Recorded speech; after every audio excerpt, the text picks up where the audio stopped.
اعوذ باللہ من الرجیم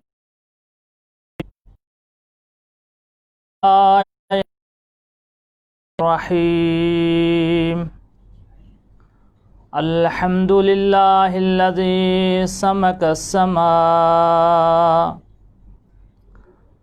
الحمد للہ الذی ندب عبادہ الی الدعاء والصلاة والسلام علی من قدمہ اللیل والنہار ولا جعلہ اللہ آخر العہد منی لزیارتکم السلام علی الحسین وعلی علی بن الحسین وعلى أولاد الحسين وعلى أصحاب الحسين ولعنة الله على أعدائهم ومنكر فضائلهم ومعاند محبيهم إلى يوم القيامة أما بعد فقد قال الله تعالى في كتابه المجيد بسم اللہ الرحمن الرحیم اللہ اعلم حیث یجعل رسالتہ بر محمد و آل محمد صلوات اللہم صلی علی محمد و آل محمد۔ فرش ازا کی قبولیت اور تمام عزاداران حسینی کی عزاداری کی قبولیت کے لیے بر محمد و آل محمد صلوات اللہم صلی علی محمد و آل محمد۔ دعا ہے خالق کائنات سید شہداء امام حسین علیہ السلام کے صدقے میں تمام فرش عزا بچھانے والوں کی خدمات، فرش عزا پر بیٹھ کر ذکر آل محمد سننے والوں کی سننا، جہاں کہیں دنیا کے کونے کونے میں عزاداران اہل بیت علیہ السلام آباد ہیں، ان کی عزاداری قبول فرمائے، اور ادارہ چینل سخن سندھ نجف اشرف کے تمام احباب کی اللہ خدمت قبول فرمائے، اور آپ عزاداران جو مسلسل ایام حسینی میں 2 3 4 مرتبہ ذکر آل محمد دن میں سماعت فرماتے ہیں، اللہ آپ کی اس سماعت کو قبول فرمائے۔ اللہ حقیقی وارث کربلا منتقم خون کربلا امام زمانہ کے ظہور میں تعجیل فرمائے۔ تمام دعاؤں کی قبولیت کے لیے بر محمد و آل محمد صلوات اللہم صلی علی محمد و آل محمد وعجل فرجہم۔ انشاءاللہ حاضرین اور ناظرین کی خدمت میں مختصر ٹائم کے اندر سید شہداء امام حسین علیہ السلام کے فضائل بیان کرنے کی کوشش کروں گا، تاکہ یہ فضائل ہم سن کر سید شہداء کی جو محبت اور مودت ہے ہمارے دلوں میں وہ پھر سے زندہ ہو جائے، اور ہماری دلوں کو نورانیت بخشتی چلی جائے۔ ذکر محمد و آل محمد وہ عظیم ذکر ہے کہ جس ذکر کے سننے کے لیے فرش والوں سے عرش والے زیادہ ترستے رہتے ہیں۔ حقیقت حال یہ ہے کہ عرش والے تو مختصر ٹائم کے لیے جب تک یہ ذکر قائم رہتا ہے، فرش والے مختصر ٹائم کے لیے جب تک یہ ذکر قائم رہتا ہے تو بیٹھتے ہیں، سماعت کرتے ہیں، لیکن عرش والے اتنی اس ذکر کی قدردانی کرتے ہیں، ذکر ختم ہو جائے پھر بھی ان کو خواہش ہو جاتی ہے کہ اس جگہ پر لے جاؤ جہاں پر ذکر امام حسین ہوا تھا۔ یہ ذکر بر محمد و آل محمد صلوات اللہم صلی علی محمد و آل محمد۔ اللہ کے لاکھ لاکھ احسان ہیں کہ جس نے ہماری بخشش کے لیے، ہماری نجات کے لیے آل محمد کے ذکر کو وسیلہ قرار دیا۔ یقیناً یہ ایام حسینی ہیں، سید شہداء کے دن ہیں، میری دل یہ چاہتی ہے کہ جب بھی نجف اشرف میں اللہ ذکر کا شرف نصیب کرے تو پہلی خواہش یہ ہوتی ہے کہ والی نجف کی فضیلت کو بیان کیا جائے، بعد میں اپنے موضوع پر بیان کریں۔ میں نے ایک ایسی روایت کا انتخاب کیا جو دونوں میری باتوں کو جمع کرتی ہے، جس میں والی نجف کی بھی فضیلت بیان ہو جائے گی اور سید الشہداء امام حسین کی فضیلت بیان ہو جائے گی۔ درود پڑھے محمد و آل محمد کے لیے، صلی علی محمد و آل محمد۔ ایک مرتبہ کائنات کے رسول بیٹھے ہوئے تھے، امیر المومنین ان کے ساتھ تھے کہ امام حسین علیہ السلام آ گئے۔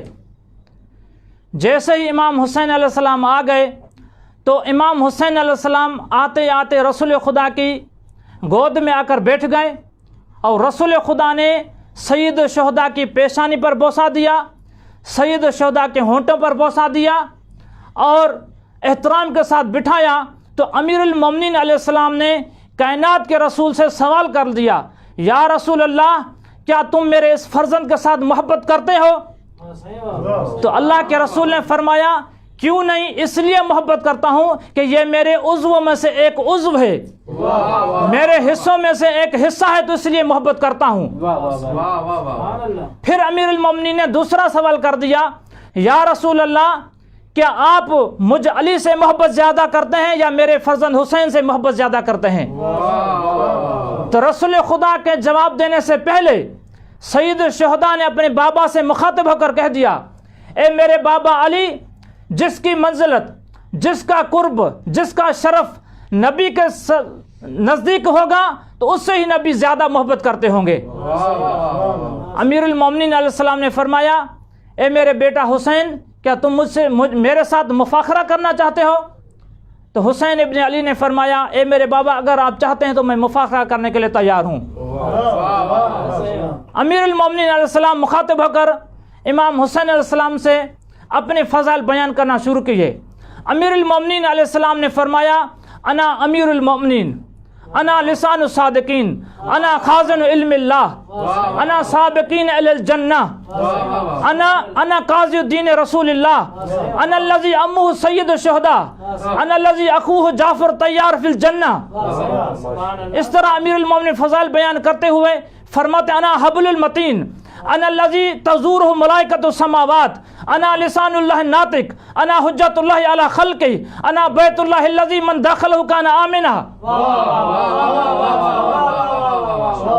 انا عروۃ الوثقی، انا قاتل الناکسین والقاسطین والمارقین، انا الذی یخاف الجن۔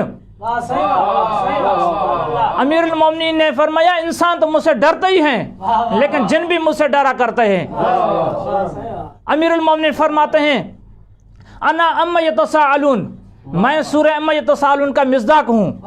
انا الذی محبی لا یخافون عند الموت، انا الذی محبی لا یعذبون فی قبورہم، انا قسم الجنت والنار۔ اور امیر المومنین علیہ السلام نے فرمایا، انا الذی قال فی جبرائیل لا سیف الا ذوالفقار لا فتح الا علی۔ عزیزان محترم، امیر المومنین علیہ السلام نے یہ میں نے 20-22 فضائل امیر المومنین کے زبانی آپ کے آگے رکھ دیے، لیکن تاریخ گواہ ہے امیر المومنین علیہ السلام نے اپنی زبان سے 70 فضائل کا ذکر کیا، اور 70 فضائل میں سے 6 آیات کے ذریعے سے امیر المومنین نے اپنی فضیلت پر استدلال کیا۔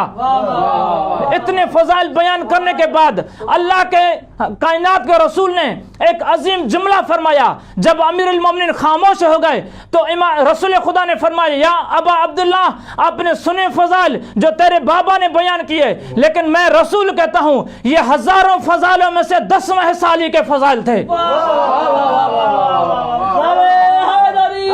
یا علی مولا ور محمد و آل محمد، صلوات اللہم صلی علی محمد و آل محمد۔ جب امیر المومنین علیہ السلام نے اتنے فضائل بیان کر دیے، اور میں ایک جملہ اپنی طرف سے یہ بھی عرض کروں، کوئی علی کا دشمن یہ نہ کہہ دے کہ یہ امیر المومنین کے اپنی زبان اپنے فضائل تھے تو کیا فضیلت ہوئی اس میں یہ کہتا ہوں کہ کائنات کے صادق امین رسول اس کے سامنے تھے. اگر کوئی فضیلت ایسی علی بیان کرتے جو علی میں نہ ہوتی تو رسول خدا ٹوک دیتے, لیکن کائنات کے رسول کی موجودگی میں علی کے فضائل کا بیان کرنا, رسول کائنات کی تائید کرنا, اس بات کی دلیل ہے کہ علی ان فضائلوں کا مستحق ہے اور حقدار ہے. بر محمد و آل محمد صلوات. اللہم صلی علی محمد و آل محمد.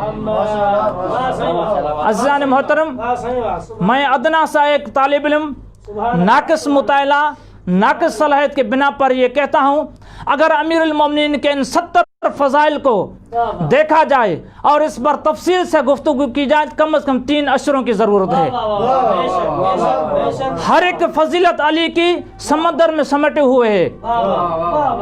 اب آگے بات کو چلاتے ہیں کہ امیر المومنین علیہ السلام نے جب اپنے 70 فضائل بیان کر کے خاموش ہوئے, اللہ کے کائنات کے رسول نے فرمایا, اے ابا عبداللہ آپ نے سنا علی کے فضائلوں کو, ابھی آپ اپنا مفاخرہ بیان کرو. میں مختصراً سید الشہداء علیہ السلام کا جواب خلاصے کے طور پر بیان کرنا چاہتا ہوں.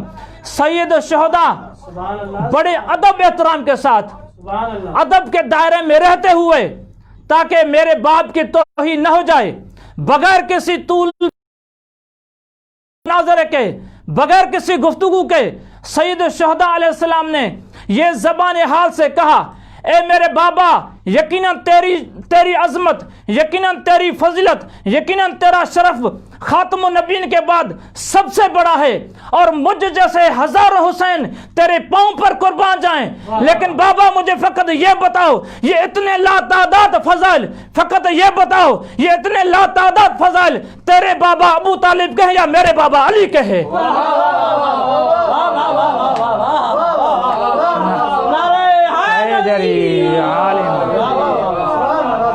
جب اس طرح سید الشہداء نے استدلال کیا اپنی مفاخرے پر, تو امیر المومنین علیہ السلام خوشی سے اٹھ کھڑے ہوئے اور حسین ابن اپنے فرزند کی طرف آگے بڑھے, اپنے فرزند کو گلے لگایا اور سید الشہداء کے پیشانی پر بوسہ دیا, اور امیر المومنین علیہ السلام نے یہ فرما دیا, زادک اللہ شرفا و علما و حلما یا ابا عبداللہ. یقیناً یہ تھی سید الشہداء کی فضیلت اور امیر المومنین علیہ السلام کی فضیلت.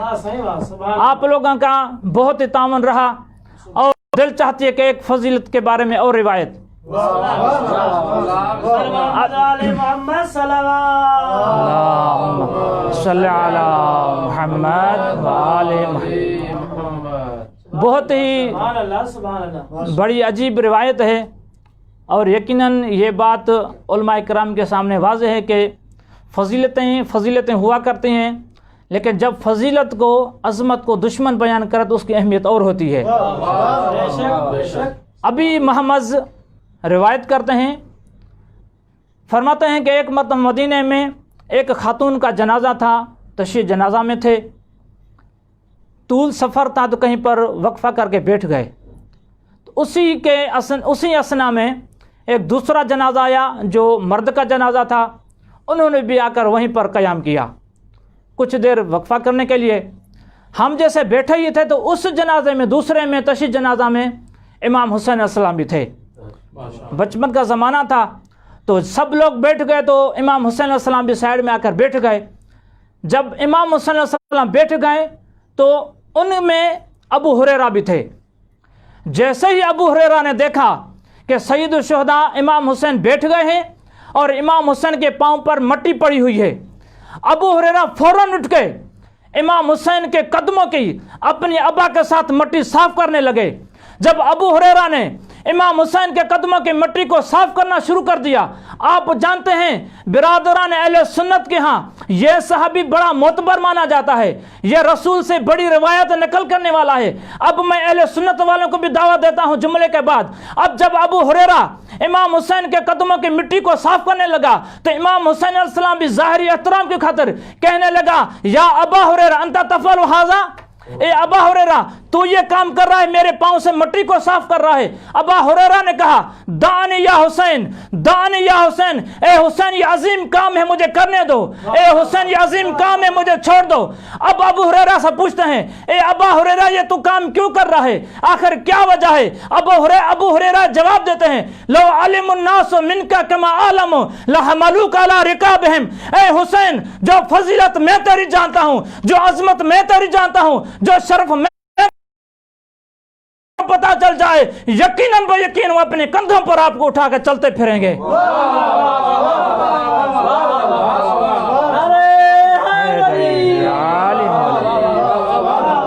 یہ تھی فضیلت۔ دشمن بھی جب عظمت کا اقرار کرے، یہیں پر میں یہی عرض کروں گا، ابا ہریرہ یہ بتانا چاہتے تھے دنیا والوں سمجھ لو کہ سید اور ہوتے ہیں اور غیر سید اور ہوتے ہیں، جوانان جنت کے سردار اور ہوتے ہیں اور در کے گداگر اور ہوتے ہیں، صحابی اور ہوتے ہیں اور اہل بیت اور ہوتے ہیں۔ اب میں دعوت فکر دیتا ہوں برادران اہل سنت کو کہ آپ کے نزدیک یہ معتبر صحابی مانا جاتا ہے، معتبر راوی مانا جاتا ہے، اتنی آپ کے نزدیک اہمیت ہے کہ اس نے رسول خدا کی چوسی ہوئی گٹھلی اٹھائی اور اس کو چوسا تو اتنا علم آ گیا۔ جب آپ لوگوں کو آپ کا معتبر صحابی حسین کی قدر کر کے بتا رہا ہے تو حسین قابل قدر ہے، تو آپ لوگوں کو بھی یہ دعوت فکر ہے اس صحابی کی قدر کی خاطر آؤ حسین کی قدر کریں۔ بر محمد و آل محمد صلوات اللہم صلی علی محمد و آل محمد، بار دیگر صلوات اللہم صلی علی محمد و آل محمد۔ اگر وقت اجازت دے تو کچھ اور بھی بیان کروں۔ ایک روایت ایک اعرابی شخص ہیں جس پر دیت ثابت ہو جاتی ہے اور وہ دیت ادا کرنے کی قدرت نہیں رکھتے۔ اس کے فکر میں یہ بات آئی کہ کوشش کروں اور کسی کریم کے در پر جاؤں، کسی سخی کے در پر جاؤں، کرم کرے، سخاوت کا اظہار کرے، میری مدد کرے تاکہ میں دیت دے سکوں۔ لیکن اس کو یہ بھی پتہ تھا کہ اس سرزمین پر مرکز کرم، مرکز سخاوت اہل بیت کا در بھی ہے۔ اس نے فیصلہ کر لیا کہ اس مرکزی دروازے پر جانا ہے کسی اور در کے جانے کے بجائے۔ آئے امام حسین علیہ السلام کے پاس، فرمایا کہ اے حسین میرے اوپر دیت ثابت ہو چکی ہے اور میں دیت ادا کرنے سے عاجز ہوں، اب آپ کرم کریں، سخاوت کریں، میں دیت ادا کر سکوں۔ امام حسین علیہ السلام نے فرمایا کہ میں آپ سے 3 سوال کروں گا، اگر ان میں سے ایک کا جواب دیا تو 1 حصہ دیت کا میں دے دوں گا، اگر 2 کا جواب دے دیا آپ نے تو 2 حصے دیت کے میں دے دوں گا، اگر تینوں سوالوں کے جواب آپ نے دے دیا تو پوری کی پوری دیت میں ادا کروں گا۔ اب وہ بھی جانتا تھا کہ یہ اہل علم، اہل شرف ہیں اور میری کیا حیثیت ہے ان کے سوالوں کے میں جواب دوں۔ اس نے کہہ دیا کہ اے حسین یہ کیسے ہو سکتا ہے کہ آپ جیسا مجھ جیسے سے سوال کرے جبکہ آپ اہل علم اور اہل شرف ہیں۔ امام حسین علیہ السلام نے بھی عجیب جواب دے دیا، کہا کہ آپ کی بات بالکل ٹھیک ہے، لیکن میں نے اپنے نانا سے سنا تھا اہل معرفت کے مطابق سوال کرتے ہیں۔ میں بھی جانتا ہوں تیری بھی کتنی معرفت ہے، اس کے مطابق سوال کروں گا۔ آخر وہ کہنے لگا ٹھیک ہے حسین آپ سوال کریں۔ امام حسین علیہ السلام نے پہلا سوال کیا کہ سب سے افضل عمل کون سا ہے؟ اس شخص نے فرمایا الایمان باللہ، اللہ پر ایمان سب سے افضل عمل ہے۔ سید الشہداء نے کہا جواب صحیح۔ دوسرا سوال کیا کہ ہلاکت سے نجات کے لیے کون سی چیز اہم ہے؟ اس نے کہا کہ الثقۃ باللہ، اللہ پر توکل اور یقین۔ امام حسین علیہ السلام نے کہا کہ جواب آپ کا صحیح۔ 2 سوال ہو گئے۔ تیسرا سوال کیا کہ مرد کے لیے زینت کون سی چیز ہے؟ اس میں ہمارے لیے بھی درس ہے، محبان اہل بیت کے لیے بھی درس ہے۔ مرد کے لیے زینت کون سی چیز ہے؟ اس شخص نے فرمایا مرد کے لیے زینت علم ہے، لیکن حلم اس کے ساتھ ہو۔ یہیں سے پتہ چلا کہ اگر علم حلم کے بغیر ہو تو کوئی فائدہ نہیں. یہ علم زینت کا سبب نہیں بنے گا. یعنی عالم کو حلم بھی بردبار بھی ہونا چاہیے. یہیں سے محبان اہل بیت کو بھی یہ درس ملے گا کہ محب حسین کبھی بھی بغیر علم کے اپنی زندگی نہیں گزار سکتا. اب جب تیسرا سوال تھا اس نے کہا کہ علم کے ساتھ حلم ہو، تو اسی تیسرے سوال پر امام حسین علیہ السلام نے ایک اور سوال کیا. کہا کہ اگر یہ اس کے پاس نہ ہو تو پھر اور کوئی چیز ہے جو مرد کے لیے زینت بنے. اس نے کہا کہ جی مولا، مال اس کے لیے زینت ہے لیکن مروت کے ساتھ ہو. یعنی فضول اس طرف نہ خراب کرے مال کو. مال زینت مرد کے لیے لیکن مروت کے ساتھ ہو. امام حسین علیہ السلام نے پھر اس پر سوال کر دیا. کہا کہ اگر اس کے پاس یہ چیز بھی نہ ہو تو پھر اور کوئی چیز ہے جو مرد کے لیے زینت ہو. فرمایا کہ جی مولا، مرد کے لیے فقر زینت ہے لیکن صبر اس کے ساتھ ہو. فقر ہو اور فقر پر صبر ہو تو زینت ہے مرد کے لیے.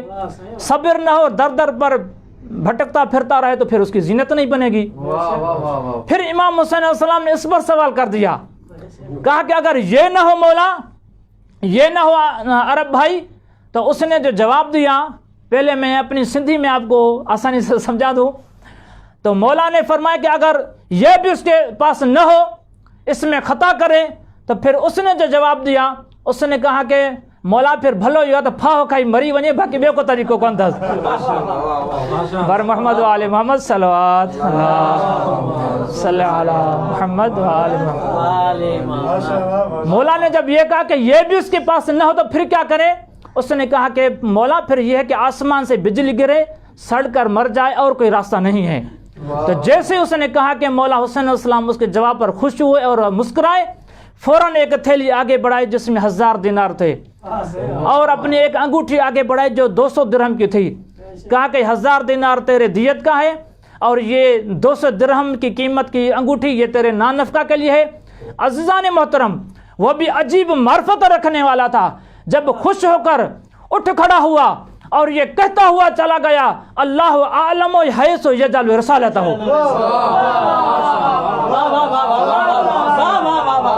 یہ ہے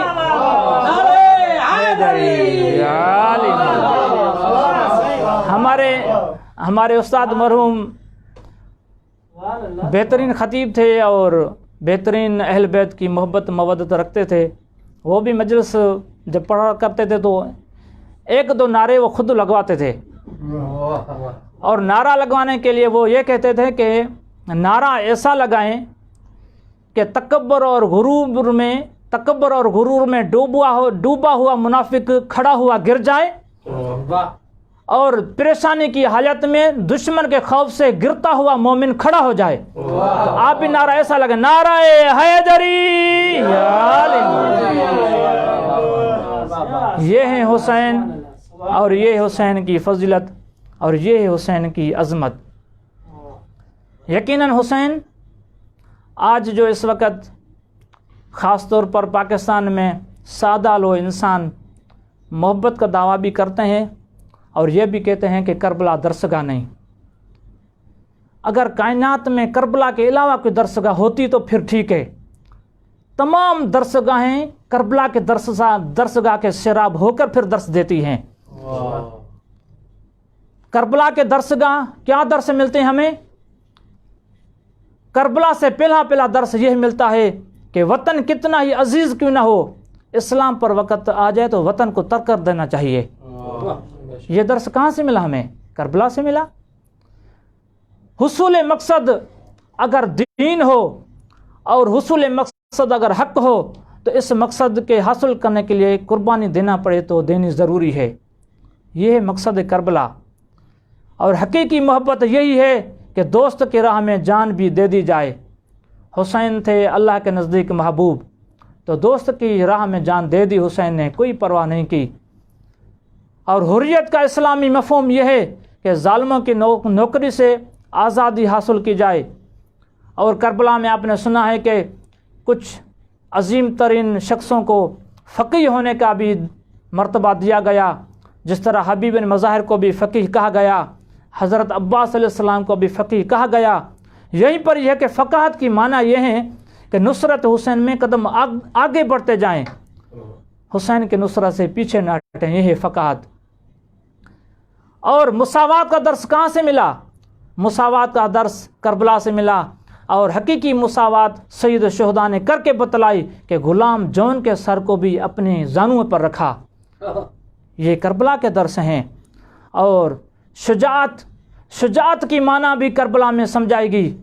شجاعت یہ ہے کہ جذبات نفس پر قابو پانے اور جذبات کو پابند مشیت مولا بنا دینے کا نام ہے شجاعت۔ جس طرح عباس نے اپنی شجاعت کو مولا کی مشیت کے پابند اور مطابق اور اطاعت گزار بنا دیا۔ اور تقاضۂ وفا یہ ہے کہ امان نامہ ملے پھر بھی اسے ٹھکرایا جائے۔ یہ عباس کی وفا سے ہمیں درس ملتا ہے۔ اور سید الشہداء قربانی دینے کے لیے گئے تھے، لیکن قربانی کا حقیقی مفہوم کیا ہے؟ قربانی کا حقیقی مفہوم یہ ہے کہ جذبات کو قربان کیا جائے، نہ کہ جذباتی قربانی۔ جو بھی اپنے جذبات ہیں اس کو قربان کیا جائے، نہ کہ جذباتی قربانی۔ اور تبلیغ کا صحیح راستہ یہ ہے کہ راستہ روکنے والے حر جیسے شخص کو بھی پانی پلایا جائے۔ اسلامی جہاد کا انداز یہ ہے کہ شدت مظالم میں بھی جنگ کی ابتدا نہ کی جائے، دشمن لاکھ سرکشی پر آمادہ کیوں نہ ہو پھر بھی دعوت اللہ دیتے رہیں، اور جہاد میں قدم اس طرح جما کر رکھیں کہ مقابلے میں قدم پیچھے نہ ہٹیں۔ اور کربلا کی سرزمین سے، کربلا کے درس سے یہی درس ملتا ہے کہ حقیقی بندگی یہ ہے کہ زیر خنجر بھی معبود کو سجدہ ادا کیا جائے۔ ہاں عزیزو، یہ ایام حسینی ہیں۔ مختصر روایت مصائب کے ربط کی خاطر، بالکل مختصر۔ ایک مرتبہ کائنات کے رسول کے پاس شکاری ہرنی کا بچہ شکار کر کے آتے ہیں، ہدیہ کرتے ہیں، اور حسن مجتبیٰ علیہ السلام موجود تھے۔ کائنات کے رسول نے وہ بچہ امام حسن کو دے دیا۔ جیسے ہی کچھ دیر بعد حسین آئے، دیکھا بھائی کے پاس ہرنی کا بچہ ہے، تو فوراً دوڑتے آئے، اے نانا جان مجھے بھی ہرنی کا بچہ چاہیے۔ تو جب امام حسین علیہ السلام اپنے کلام کو تکرار کرنے لگے اور کائنات کے رسول اس سوچ میں تھے کہ اب حسین کو کیا دیا جائے، تو اچانک راوی کہتا ہے کہ ہم نے مسجد کے دروازے پر ایک آواز سنی۔ جیسے ہی مسجد کے دروازے پر دیکھا تو ہرنی ہے، اس کے ساتھ بچہ ہے، اور وہ ہرنی یہ کہتی ہے کہ اے اللہ کے رسول، میرے 2 بچے تھے، ایک بچہ شکاری شکار کر کے آپ کے پاس لے کے آیا، اور اس ایک بچے کے ساتھ بھی میں خوش تھی اور اس کو دودھ پلا رہی تھی، تو اچانک مجھے آواز آئی، اے ہرنی جلدی لے جاؤ اس بچے کو نبی کے پاس، جلدی لے جاؤ اپنے بچے کو نبی کے پاس، ایسا نہ ہو کہ حسین رو پڑے۔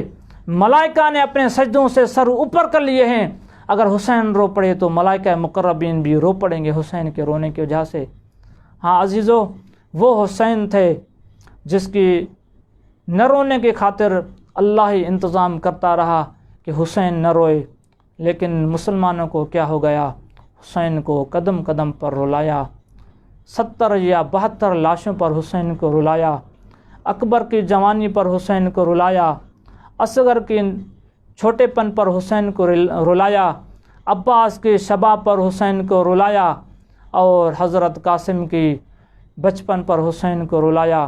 عزیزو، یہ محبت ہے اور یہ مودت ہے یقیناً کہ جب بھی ہم محبین کو، مودت کرنے والوں کو شدت پیاس لگتی ہے تو دماغ میں کہیں نہ کہیں پیاس کربلا ضرور آ جاتی ہے، اور ہمارے سامنے کسی کہیں بچی یتیم کا نام لیا جائے تو ہمیں کربلا کے یتیم بچی یاد آ جاتی ہے۔ ہاں عزیزو، یہی ہے محبت اور یہی ہے مودت، اور عظیم وسیلہ ہے ہماری نجات کے لیے، اور عظیم ذریعہ ہے کامیابی کے لیے۔ ہاں عزیزو، کربلا تو بہت ساری مائیں آئی تھیں اور باپ بھی آئی تھی، تو چھوٹا بچہ ساتھ تھا، اپنا سرتاج ساتھ تھا، لیکن کیا کہنے حضرت ام فروا کے سرتاج 12-13 سال پہلے اس دنیا سے چلے گئے، اور چھوٹا قاسم 2 سال کی عمر میں یتیم ہو گیا۔ اب یہ دنیا کا قانون ہے، جب تک شوہر باقی رہتا ہے زوجہ کی تمام امیدیں اس کے اپنے شوہر پر ہوا کرتی ہیں، دکھ بھی ملے یا سکھ بھی ملے شوہر پر ہوتی ہیں، لیکن شوہر جب چلا جائے تو اس خاتون کی تمام امیدیں اپنے فرزند پر لگ جاتی ہیں۔ جب میرا فرزند بڑا ہو جائے گا میں اس اپنے فرزند کی شادی کراؤں گی اور یہ مجھے سکھ دے گا، میرے دکھ سب ختم ہو جائیں گے۔ لیکن عزیزو کیا غربت حضرت ام فروا کی 12-13 سال تک انتظار کرتی رہی، دعائیں مانگتی رہی، اے میرے اللہ میرا قاسم بڑا ہو جائے، اس کی شادی کراؤں گی۔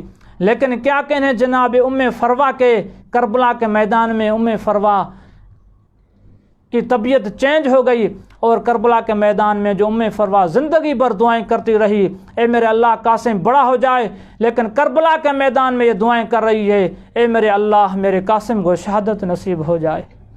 ہاں عزیزو بس مختصر کروں، ایک مرتبہ جناب ام فروا نے حضرت قاسم سے کہا، اے میرے قاسم جاؤ اپنے چچا کے پاس پوچھ کے آؤ کہ کیا کل میرا نام بھی شہداء کی لسٹ میں ہے۔